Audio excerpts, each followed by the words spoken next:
અમદાવાદના નારણપુરામાં ટાંકી ધરાશયી થયાની ઘટના સામે આવી।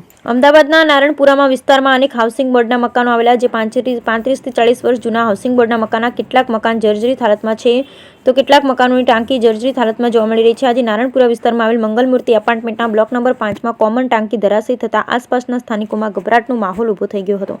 35 થી 40 વર્ષ જૂનું મકાનમાં જર્જરિત ટાંકીઓ હજુ પણ યથાવત જોવા મળી રહી છે ત્યારે ટાંકી ધરાશયી થઈ હતી પરંતુ સદનસીબે કોઈ પણ લોકોને જાનહાનિ થઈ ન હતી પરંતુ આવી દુર્ઘટના ગમે ત્યારે બની શકે આ બાબતે તંત્ર દ્વારા કંઈક વિચારણા કરવામાં આવશે કે કેમ જોવું રહ્યું। મંગલમૂર્તિ એપાર્ટમેન્ટમાં 5 નંબરના બ્લોકમાં જે જનરલ 12 માણસ 12 ઘર છે એના માટે પાણીની ટાંકી હતી એ પાણીની ટાંકી આજ સવારમાં પડી ગઈ છે નીચે અને નીચેના ઘરને નુકસાન થયેલું છે, બાકી કોઈ જાનહાનિ થઈ નથી। કેટલા વર્ષ જૂનું છે?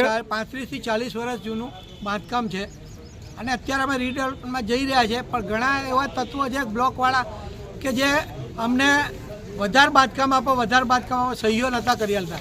આ એક એમના માટે ઉદાહરણ છું કે હજુ જેટલું લેટ કરશું એના કરતાં વધારે ખરાબ થશે।